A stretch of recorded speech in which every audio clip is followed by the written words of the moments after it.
first ever factory outlet, Chandanagar, Mukunda Jewelers, opening soon. No making charges.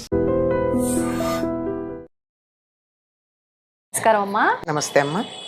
అమ్మా, ఈ మాసంలో అక్షయ తృతీయ రాబోతుంది. అవునమ్మా. అక్షయ తృతీయ అనగానే చాలా మంది బంగారం కొనాలి అని చెప్పి వెళ్తూ ఉంటారు, తీసుకుంటూ ఉంటారు. బంగారం షాపులన్నీ కిటకిటలాడిపోతుంటాయి. అయితే పెద్దవాళ్ళు చెప్తున్నారు ఆఫర్లు కూడా ఇస్తారు. రేటు పెంచేసి ఆఫర్లు ఇస్తారేమో కదమ్మా, అది మనకి తెలియదు. జనరల్ గా మనం అనుకునే వరకు ఏదైనా డిస్కౌంట్లు ఉన్నాయంటే ఎక్కువ పెట్టి తక్కువకి ఇస్తుంటారు అంటారు కదమ్మా. అంతే కదమ్మా, ఎక్కువ కొంటే కూడా పెంచకపోయినా ఎక్కువ కొంటే టర్న్ ఓవర్ ఉంటుందని కూడా ఇవ్వచ్చు. అంచేత మనం గట్టిగా అనడానికి వీల్లేదు. అంతే అమ్మా. అయితే అమ్మా, మళ్ళీ మరికొంతమంది పెద్దవాళ్ళు ఏం చెప్తున్నారంటే అసలు బంగారం కొనడం కాదు, కొని మనం ఎవరికైనా దానం ఇస్తే మంచిది అని చెప్పి. అసలు నిజంగా ఏం చేయాలమ్మా అక్షయ తృతీయ రోజు? అసలు అక్షయ తృతీయ అన్న పదాన్ని పట్టుకుని, అక్షయం అంటే క్షయం కానిది, అంటే ఏది చేసినా అది అంతులేనంత ఫలితాన్ని ఇస్తుంది అన్న అర్థంలో చెప్తారు. కనుక బంగారం కొంటే అంతు లేకుండా మన ఇంటికి వస్తుంది అని మనం కొద్దిగా లౌకికంగా ఆలోచించి చూస్తున్నాం. కానీ అక్కడ ఒక చిన్న లాజిక్ మర్చిపోయాం. ఏంటమ్మా? బంగారం ఊరికే వస్తుందా మన ఇంటికి? లేదు. ఏం చేస్తే వస్తుంది? డబ్బులు ఖర్చు చేస్తున్నాం. అంటే బంగారం మన ఇంటికి రావడం ఎంత అక్షయమో, మన దగ్గర నుంచి డబ్బు పోవడం కూడా అంతే అక్షయం కదా. ఈ లాజిక్ ఎలా మిస్ అయ్యారు అందరూ? అవును కదా. నిజమమ్మా. మీరు కొని నాకు ఇస్తే నాకు అక్షయంగా వస్తుంది. అవును. కానీ నేను డబ్బు పెట్టుకుంటే నాకెలా వస్తుంది? అంతే కదా. అంచేత ఈ లాజిక్ ఒకటి గుర్తుపెట్టుకోండి. ఏం చేయాలో చేయక్కర్లేదో నేను చెప్పలక్కర్లేదు, మీకు అర్థమైపోతుంది. మొదటిది అసలు అక్షయ తృతీయ అంటే ఏమిటి? అక్షయం, ఈ రోజు ఏం చేసినా ఫలితం అక్షయంగా ఉంటుంది. ఫలితం అక్షయంగా ఉంటుంది అంటే నేను చేసిన పనికి నాకు ఇంత పని చేస్తే అక్షయమైన పుణ్యం వచ్చింది అనుకో, ఇంత పని చేస్తే ఇంతే పుణ్యం వస్తుంది. కానీ అక్షయంగా పుణ్యం, ఈ రోజు కాస్త మంచి పని చేస్తే అక్షయంగా పుణ్యం వస్తుంది. అంటే ఏం చేయాలి? నేను పుణ్యం వచ్చే పనులు చేయాలి. అందుకని ఈనాడు ఏం చేయాలని చెప్తారంటే, ఈనాడు ప్రపాదానం చేయమన్నారు. ప్రప అంటే చలివేంద్రం. చలివేంద్రం అంటే ఉచితంగా అందరికీ మంచినీళ్ళు ఇవ్వడం. ఓకే. పూర్వం చలివేంద్రాలు ఉండేవి కదా, పెద్ద కుండలు పెట్టి ఆ కుండ చుట్టూతా బట్ట చుట్టి నీళ్లు చల్లుతూ ఇలా కాడ ఉన్నటువంటి గట్టి దాంట్లో నీళ్లు తీసి అందరికీ ఉచితంగా నీళ్లు ఇచ్చేటటువంటి పద్ధతి. దాన్ని ప్రప అంటారు సంస్కృతంలో. తెలుగులో మనం చలివేంద్రం అంటాం. నీళ్లు ఉచితంగా ఇచ్చేది. ఇది నేను చేయలేకపోవచ్చమ్మా.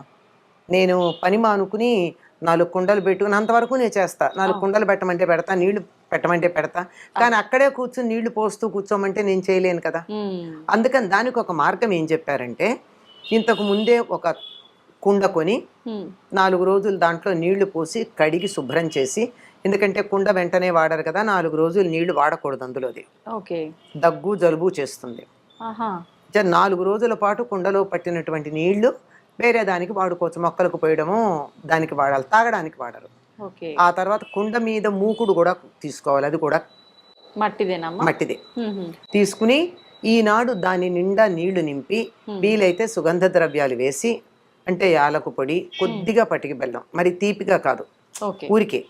అంటే మనకు అన్ని నీళ్లు రుచిగా ఉండకపోవచ్చు కదా. అంచేత అటువంటివి ఏదైనా సరే సుగంధ ద్రవ్యాలు వేసి, ఇంకా చాలా ఉన్నాయి నీళ్లలో వేసే సుగంధ ద్రవ్యాలు. ఏమేస్తారు? ఇంకా ఒక్క మల్లెపువ్వు వేయండి అమ్మా, నీళ్ళు ఎలా ఉంటాయో మీరు చూడండి. అవునా అమ్మా?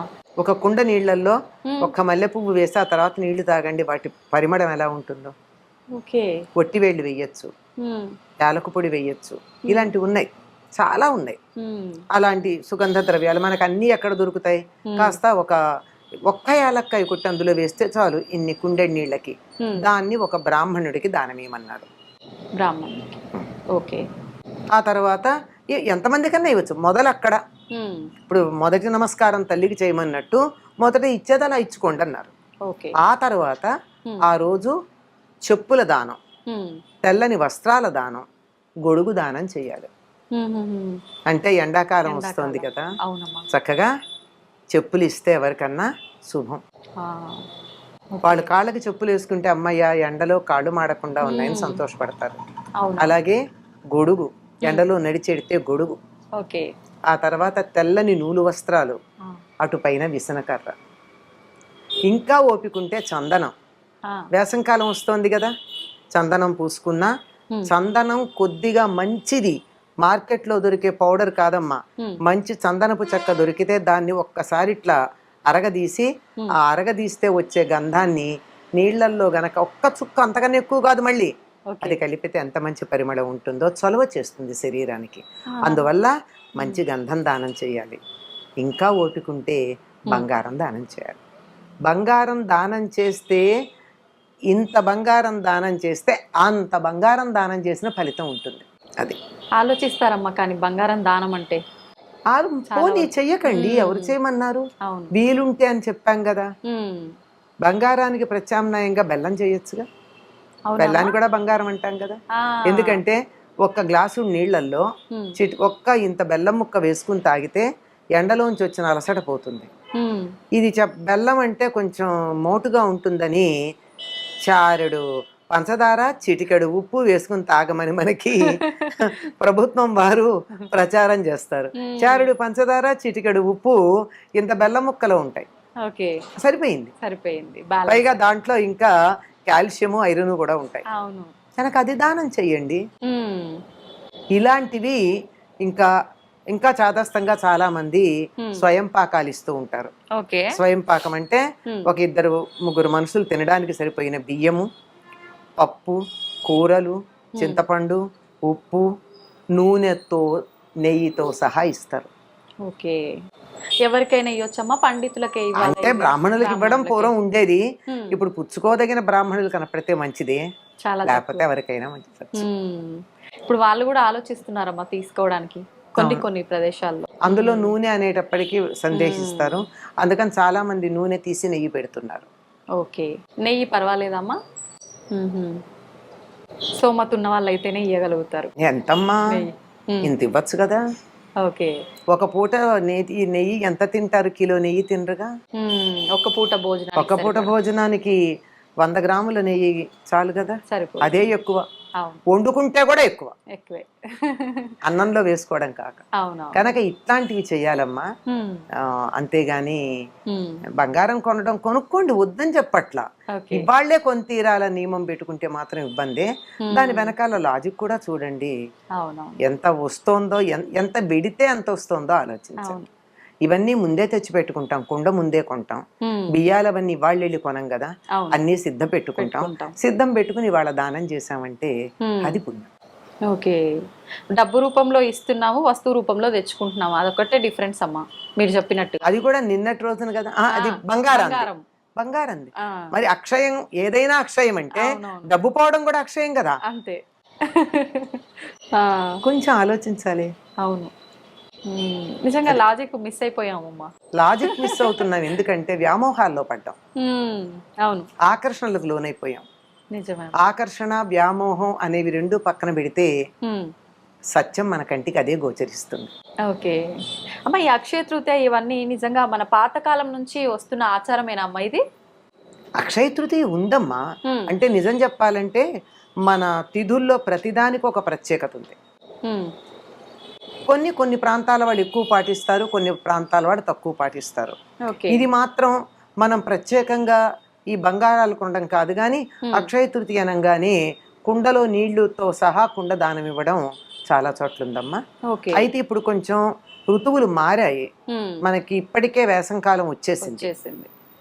పూర్వం ఇప్పటికి గానీ వేసవి వచ్చేది కాదు, ఇప్పుడు బీభత్సంగా ఉంది. అది వేసవి మధ్యలో ఉన్నాం కనుక ఈ అంటే ఈ చలివేంద్రం పెట్టడం అన్నది ఇప్పటిదాకా ఆగకుండా ఉగాదికి ముందు నుంచే పెడుతున్నాం.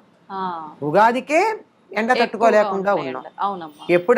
ఎప్పుడైతే మనం ఇళ్లలో కూలర్లు ఆన్ చేసుకుంటున్నామో, ఏసీలు ఆన్ చేయడం మొదలు పెట్టామో, అంటే అందరూ కాదమ్మా, కొంతమంది 365 రోజులు వేసుకుంటారు, వాళ్ళ సంగతి కాదు. మనలాంటి మధ్యతరగతి వాళ్ళు అవసరం ఉంటేనే వేసుకునే వాళ్ళు ఎప్పుడు మొదలు పెట్టారో అప్పటి నుంచి ఈ ప్రపాదానం చేయడం అన్నది చాలా ముఖ్యం. ఇప్పటిదాకా ఆగక్కర్లేదమ్మా. ఇప్పుడు ఉన్నదానికి ఇంకో కుండను జోడించవచ్చు మనం, అంతే.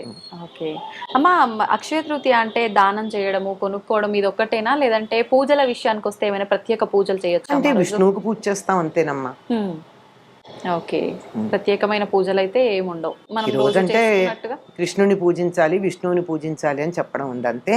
ఈ రోజుకి ఇంకో ప్రత్యేకత ఏమిటంటే సింహాచలంలో చందనోత్సవం చేస్తారు ఓకే, అక్షయ తృతీయ రోజు. అక్షయ తృతీయ రోజున రోజు రోజు చందనం పూస్తూ ఉంటారు కదమ్మా. ఒక లింగం లాగా తయారవుతుంది. లోపల ఉన్నది వరాహస్వామి. ఓకే, ఆ వరాహస్వామి పైన ఉన్నటువంటి చందనం అంతా ముందు తీసేస్తారు.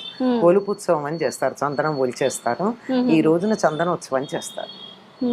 అది ప్రత్యేకం. ఓకే, ఎందుకనమ్మా ఆ రోజే ఎందుకు చేస్తారు? ఆ రోజు ఆయన ఆవిర్భవించాడని నమ్మకం. ఓకే, ఇంకా ఏం చేయొచ్చమ్మా అక్షయ తృతీయ రోజు ప్రత్యేకంగా చేయాలంటే? మిఠాయిలు పంచమని చెప్తారు. ఇది కూడా ఒక కథ ఉంది. అక్షయ తృతీయని ఒక వ్రతంగా చేసేటటువంటి వాళ్ళు, మనకి లేదని చెప్పాను కదా ఉత్తర దేశంలో, వాళ్ళు ఒక కథ చెప్తారు. చాలా దీన స్థితిలో, దరిద్ర స్థితిలో ఉన్నటువంటి అతను ఎవరో చెప్తాను ఆనాడు గంగా స్నానం చేసి, మనకెక్కడ దొరుకుతుంది గంగా స్నానం? గంగా స్నానం చేయడానికి ఒక చిన్న చిట్కా ఉంది మనకి, షార్ట్ కట్. మనం బకెట్ నిండా నీళ్లు తీసుకుని ఆ నీళ్లలో ఒకసారి ఒక చెంబుడు నీళ్లు పోసుకున్న తర్వాత ఆ నీళ్ళని ఇలా 3 సార్లు చేత్తో ప్రదక్షిణంగా తిప్పుతూ గంగే గంగే గంగే అంటే ఆవిడ వస్తుందట గంగ. నిత్యం గంగా స్నానం చేయొచ్చు. అలా గంగా స్నానం చేసి, మనకు అందుబాటులో ఉన్నది అదే గనక గంగా స్నానం చేసి ఆనాడు మాధవుణ్ణి పూజించి మిఠాయిలు చేసి అందరికీ పంచిపెట్టినందువల్ల ధనవంతుడయ్యాడు అని మనకి ఒక కథ ఉంది. అందువల్ల ఈనాడు తీపి పదార్థాలు కూడా అందరికీ పంచాలి. ఓకే, చాలా మంచి విషయాలు తెలియజేశారమ్మా, ధన్యవాదాలు.